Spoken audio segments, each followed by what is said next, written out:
Rahmah program to be widened with additional allocation. Freedom given to students to engage in politics.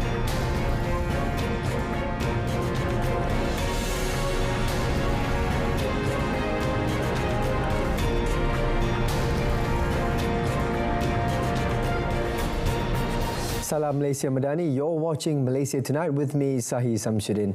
Prime Minister Datuk Seri Anwar Ibrahim said he has approved an additional 50 million ringgit for the Rahmah program to ensure it reach every state constituency in Malaysia.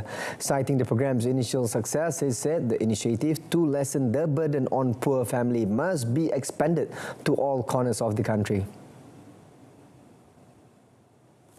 SJR diperluaskan. Kementerian ada mengusulkan supaya kalau boleh kita perluaskan di setiap kawasan Dewan Undangan Negeri di negara ini supaya semua dapat mengecap kemudahan itu. So we are extending the program due to its initial success to cover if possible every sub-district in this country. Dan tentunya mengambil kos yang lebih. Dan saya akan pastikan untuk menyegerakan pelaksanaan ini berperingkat dan kita luluskan tambahan 50 juta ringgit untuk ini. Datuk Seri Anwar said this when closing the National Consumers Day 2023 at Pizzeria Pavilion in Bukit Jalil today.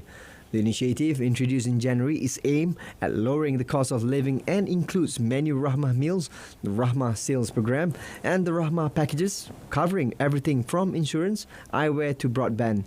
Many eateries, hypermarkets, and several hotels have since taken part in the Rahmah program. Dato' Armizan Muhammad Ali will be temporarily taking on the role of the Domestic Trade and Cost of Living Minister. Prime Minister Datuk Seri Anwar Ibrahim said the Minister in the Prime Minister's Department, Sabah, Sarawak Affairs and Special Functions would take on the ministerial role left vacant by the passing of Datuk Seri Salahuddin Ayub on 23rd July. Biar lepas PRN, kemudian saya bagi masa saya fikir sementara ni sudah Amizan diberikan tanggungjawab untuk memantau dan menjalankan tugas dan Fuziah pun dah faham betul jadi boleh jalan. Saya bincang nampak tidak ada gangguan. Jadi dan saya minta juga sudah Amizan tumpu agak lebih sikit dalam di kementerian dan seluruh Fuziah akan berikan dengan PSU ada. Dan saya fikir boleh. Saya tidak fikir terlalu lama. Datuk Seri Anwar said this during a Rahmah initiative event at Bukit Jalil Pavilion today. He said Deputy Domestic Trade and Cost of Living Minister Fuzia Saleh was told about Armizan serving as the caretaker minister. He said he had also told Dato' Armizan to focus on the ministry as it won't be too long for a new replacement to be announced. The Higher Education Ministry, MOHE, will not monitor students' involvement in political activities throughout the duration of the state polls in 6 states, as well as the Kuala Terengganu parliamentary by-election. Speaking to reporters after visiting University of Malaysia Terengganu, UMT, today, Minister Datuk Seri Muhammad Khalid Nordin said his ministry gave students the freedom to engage in politics but reminded them to understand certain limitations. Tidak, kita bukan polismen. Okey. Mahasiswa diberi kebebasan. Dia memang bebas. Kita tak pernah mengongkong mahasiswa. Dia memang bebas. Tapi jangan bawa politik kepartian dalam kampus. Kat luar dia nak tanding pun dia boleh tanding lah. Tapi tahu tak ada siapa masuk jadi calon. On the alleged delay in the payment of financial aid for the disabled BKOKU students, he said the MOHE would review the matter further. Basically, Datuk Seri Muhammad Khalid said all disabled students confirmed by the Women, Family and Community Development Ministry, KPWKM, are eligible for assistance. Candidates contesting in the state elections should maintain good manners and not insult others when campaigning. Minister in the Prime Minister's Department, Religious Affairs, Datuk Dr. Muhammad Naim Mokhtar said they also need to avoid slanderous acts when campaigning, not to mention actions that can undermine the people's unity.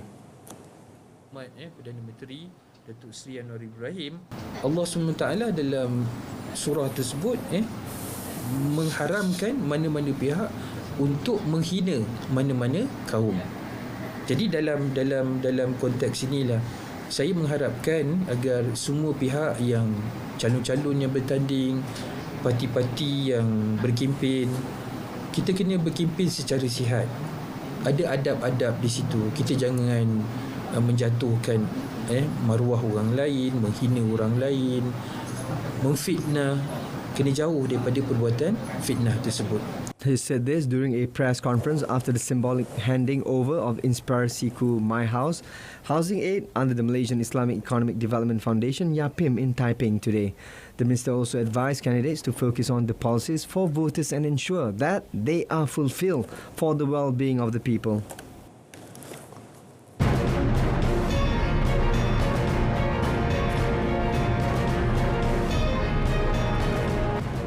Still ahead, death toll in Thai warehouse explosion rises to 10. The death toll from a powerful explosion that leveled an unlicensed firework warehouse in southern Thailand rose to at least 10 on Sunday. The local governor said as police sought the owner on charges of negligence. The blast Saturday afternoon in the town of Sungai Kolok was believed to have been caused by welding during construction work on the building. More than 100 people were injured in the blast, which left only twisted metal beams still standing as rescue workers pick over the debris, with local media reporting hundreds of homes were also seriously damaged. Previously, the blast was believed to have been caused by a technical error during welding. Police on Sunday said they were still investigating the cause, adding they believe the facility was not licensed to store fireworks. Provincial Commander Police Major General Chala Mopon Kamef Kuif said firecrackers had been delivered shortly before the explosion.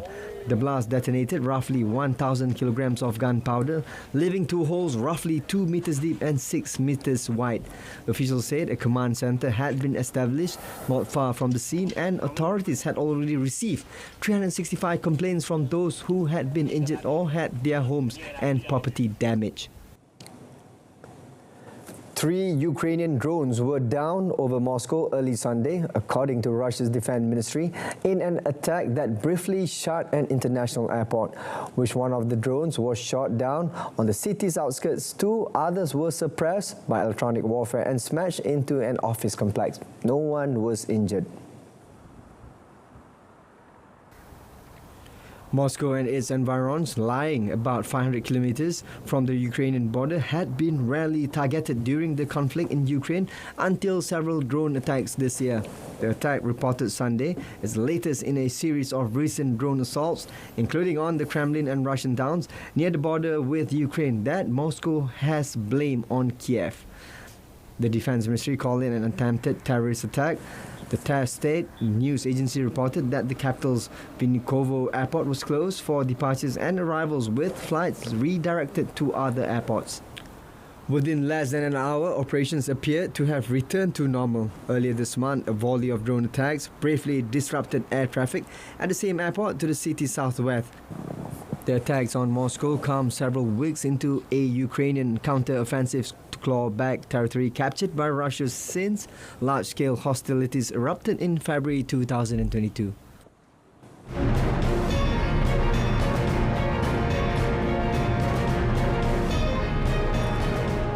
Coming up in sports, JDT extend perfect run in Super League season. Stay with us. Johor Darul Takzim JDT continued their dominance in Super League after beating Selangor 2-0 at their home ground on Saturday. The win makes JDT extended their perfect run in the season to 18 matches without ever losing once. New striker Heberty Fernandez enjoyed a dream debut when he opened the account for JDT in the 79th minute. Alexander Silva's goal from the penalty spot in injury time then killed off the game for the Red Giants. Selangor took to the field without the services of Muhammad Faisal Halim, who is serving a 1-month suspension and almost became the first team to steal a point from the Southern Tigers when they kept JDT at bay for a long time. The Southern Tigers now just need 3 more wins from the remaining 8 matches to clinch the title for an unprecedented 10th consecutive time. With the win, coach Esteban Solari's JDT topped the 14-team Super League standings with 54 points from 18 matches to go 14 points clear of second place Selangor. Selangor last defeated JDT way back in August 2017, winning 2-1, but the Red Giant have since lost 12 times and drawn 3 against the Southern Tigers in all Malaysia League competitions.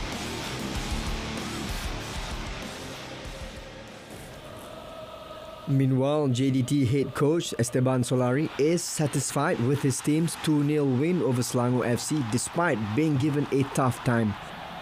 The Argentinian-born coach said his team had entered the pitch prepared for a tough game as if they were playing in a final. Of course, we have problems to create all the chances that we want, but sometimes it's difficult with so many players sitting next to the goal. And we dominate the game. We have a clear chance with Berson to open the game. We try to play. We try to create chances, opening the game from the sides.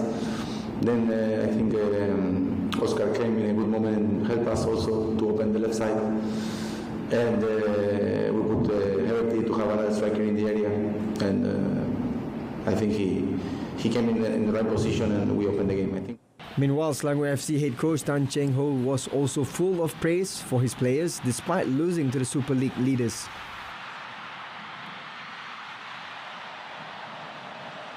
Memang kehilangan Miki sedikit sebanyak menjejaskan corak permainan pasukan, tetapi this is football. Sometimes mana-mana kelab atau pasukan juga melalui situasi kemungkinan dia punya tonggak utama kecederaan, dia kena cari option yang terbaik untuk mengatasi tersebut. Cheng Ho said Selangor FC were determined to keep their second spot in the table and would strengthen their play for future matches. In another match, Kedah Ifadeo Omosui scored the only goal of the match in the 1-0 away win over Kuching City at the State Stadium. The Nigerian netted in the 39th minute goal off a corner taken by Manuel Hidalgo. He has now scored 4 goals for Kedah in the last 3 games. Kedah are in third in the Super League table with 37 points.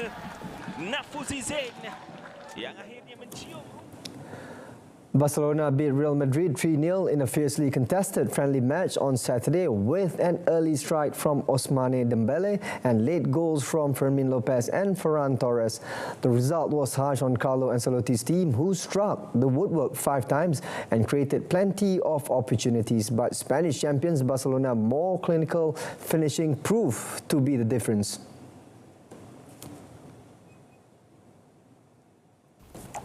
A packed AT&T Stadium, home of the NFL's Dallas Cowboys, witnessed a game which had all the passion and commitment of a real derby despite being a pre-season warm-up. The crowd was soon on their feet when Oriol Romeo rattled the Real crossbar with a thundering drive in the 4th minute, but Barca soon had their fans celebrating. A cleverly worked free kick saw Pedri slide a diagonal pass into the path of Dembele, who expertly drilled the ball into the far corner. Barcelona's finishing proved to be the difference, with substitute Fermin Lopez making it 2-0 with a brilliant blast from outside the box in the 85th minute after being set up by Sergi Roberto.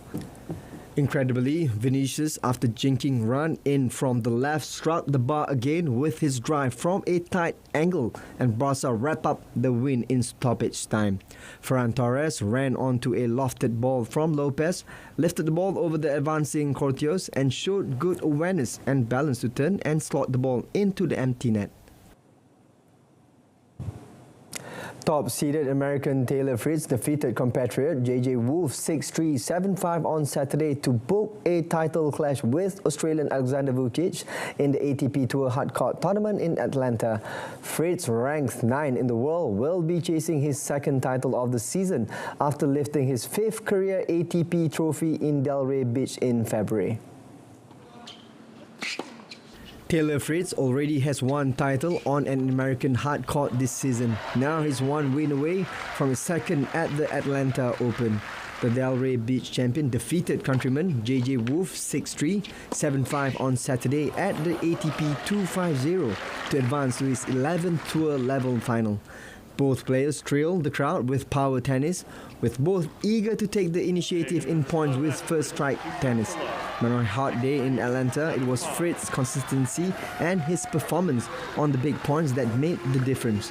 27-year-old Alexander Vucic from Sydney defeated Frenchman Hugo Humbert in the other match to reach his maiden ATP Tour final. American great Katie Ledecky became the first swimmer ever to win 6 world titles in one event when she claimed gold in the 800 meters freestyle at the World Aquatic Championship in Fukuoka, Japan on Saturday. Ledecky came home in 8 minutes, 8.87 seconds to win ahead of China's Li Bingji and Australia's Ariane Titmus. She also broke Michael Phelps' record for most individual world swimming titles. Ledecky said she had never dreamed of even coming to such competitions when she started her career.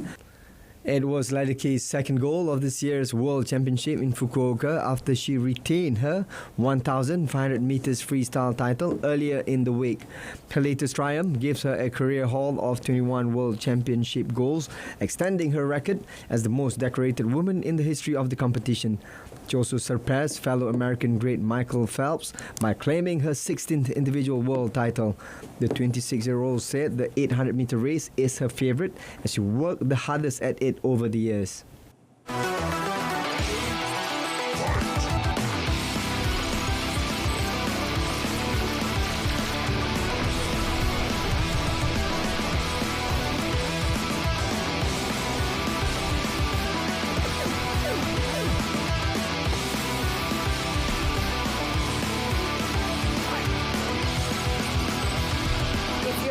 Sports and gaming, then be sure to stay tuned to RTM because something new is coming.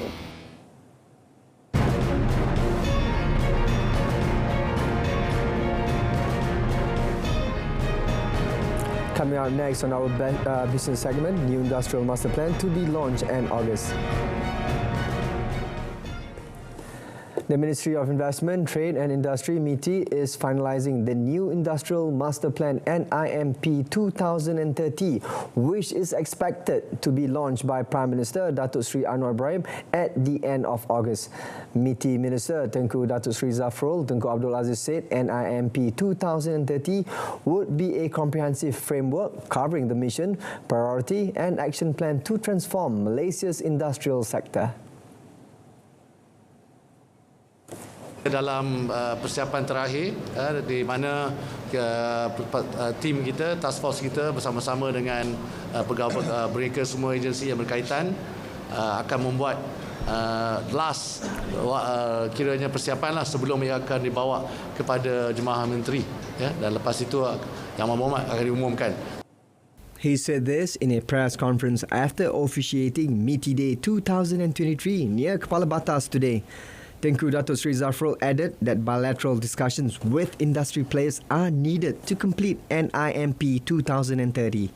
He said industrial transformation is aimed at creating new wealth sources that will increase economic complexity, spur sustainable economic growth, create high-quality job opportunities and also improve living standards to be more prosperous. The National Level Academy Industry Pilot Project, which is a government's efforts to implement labour market reforms, will be launched this Tuesday. Economy Minister Rafizi Ramli said the ministry managed to attract some 200 international manufacturing companies to join the program in giving youth, especially SPM school leavers, the opportunity to be trained as highly skilled workers. He said the program also aimed to address issues related to technical and vocational education and training TVET, such as the duration of the course, failure to complete studies and waning interest in the field. Cara dia ialah kita mula bina dan bawa masuk pekilang dan syarikat dalam program ini dan kita besarkan, dan bila sudah ada banyak pelatih dan pekerja yang menyertainya, itu membolehkan kita terus skalakannya daripada peringkat sijil kepada peringkat diploma kepada peringkat ijazah di masa hadapan, supaya selepas ini di masa hadapan anak-anak muda lepasan sekolah, mereka ada dua jalan pilihan. Dia boleh pergi universiti dan belajar, lepas tu cari kerja, ataupun dia masuk industri terus bekerja dan disijilkan sehingga dapat ijazah melalui aliran ini. Speaking to reporters when met at the Jelajah Madani program in Seremban, he said only about 30% of SPM school leavers pursue further studies. He said the remaining 70% only have their SPM certificate, which could not help them much for their career advancement. Students in the country need to get early exposure on career options based on their aptitude and abilities to enable them to contribute to the country's development. Human Resources Minister V. Sivakumar cited the Yes Rock the School program, which provides early exposure to job sectors and career paths that are high in demand as a platform for students to form the right choice.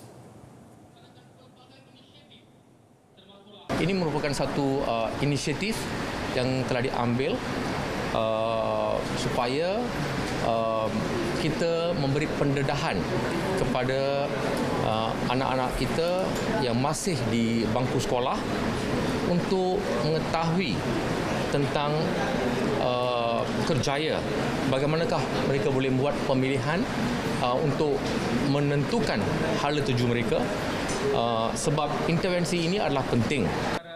He said this when met at the program at Asian Institute of Medicine, Science and Technology, AIMS University, Sungai Petani today.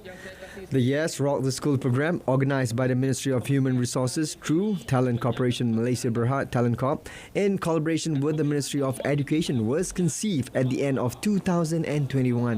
Sivakumar said the program, organised as a mega edition in Kedah, was the first to be implemented in the country, thus showing the current government's commitment to helping youth identify their potential and career choices for their future.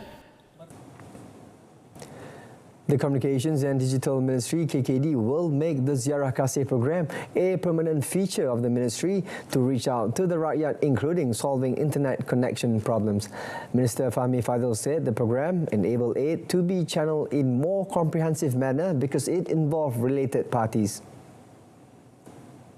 Saya lihat memang wajar bawah kementerian kita kembang luaskan sambil kita selesaikan isu internet, isu kebajikan juga kita beri sedikit perhatian ya. Jadi bila saya sendiri datang lihat keadaan, memang ada beberapa perkara yang perlu dipercepat. Sekarang ni ke mana saja saya pergi, saya akan buka cek line ya, sama ada line tak ada line. Tapi masa yang sama kita dapat teliti isu masalah yang dihadapi oleh rakyat. He said this to reporters after the Ziarah Kasih program at two houses in Kampung Bukit Badung, Bestari Jaya, Selangor, which was also attended by PHB and Ijo State Seat candidate Amidi Abdul Manan. Fahmi also said that similar programs would be held in Sabah and Sarawak on 25th August and 2nd September respectively. The Desa Mall program, an initiative by the government to help the economy of rural entrepreneurs, recorded accumulated sales of 5.7 million ringgit and 38,294 stock keeping units SKU until 30th June. Secretary of the Strategic Planning Division, Rural and Regional Development Ministry, Abdul Kahar Abdullah said 4,559 rural entrepreneurs participated in the program, which focused on the marketing of various products on the e-commerce platform. When met at the opening of the Rural Entrepreneur Digitalization Program Series 3 2023 in Kuala Terengganu today, he said the ministry was in the process of improving the program to enable entrepreneurs to increase their productivity, sales capacity and income. He also said that a total of 1,260 village entrepreneurs have switched from traditional business to more systematic, modern and efficient digitalization methods. Abdul Kahar added that there are now more than 60,000 entrepreneurs under the ministry and continuous efforts would be made to expose them to the digitalization agenda. The ringgit is likely to stay at the current level against the US dollar next week, with a slightly negative bias at 4 ringgit 54 cent to 4 ringgit and 56 cent due to strong US macro data. According to analysts, the coming week's focus will be US data points, particularly the job market report and the Institute for Supply Management ISM Manufacturing Index. As the US Federal Reserve has become more data dependent, better than expected data points will lead to a strong dollar. SPI Asset Management Managing Director Stephen Ines opined that stronger US gross domestic product GDP data is a bit of a short-term game changer. For the week just ended, the ringgit was traded mostly higher amid rising oil prices and the Fed's decision to raise the Fed fund rate by 25 basis points. On a Friday-to-Friday basis, the ringgit was higher against the US dollar and the local unit was also traded mostly higher against major currencies. China's online ride-hailing companies reached 318 by the end of June, 5 more than the number registered in the previous month, according to data from the Ministry of Transport. By the end of last month, the authorized ride-hailing vehicle certificates and driver license in the country hit 2.43 million and 5.7 million respectively.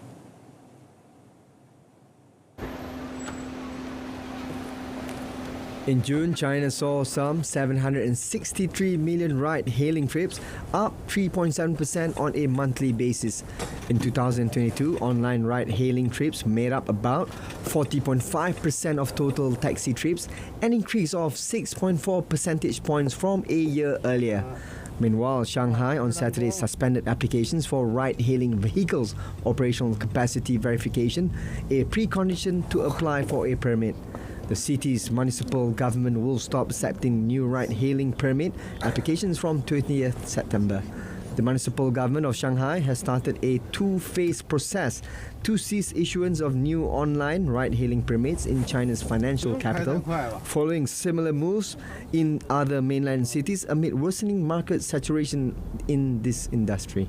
The move was made to ensure an orderly and healthy development of Shanghai's ride-hailing market, as well as help secure the legitimate rights of drivers in this industry, according to the WeChat post.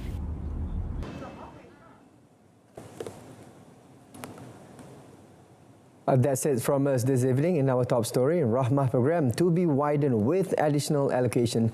Join us for updates at noon at 12:30 tomorrow on TV2 and MyTV's Berita RTM channel. I'm SAHIH, Malaysia Madani, tekad perpaduan penuhi harapan. Thanks for watching.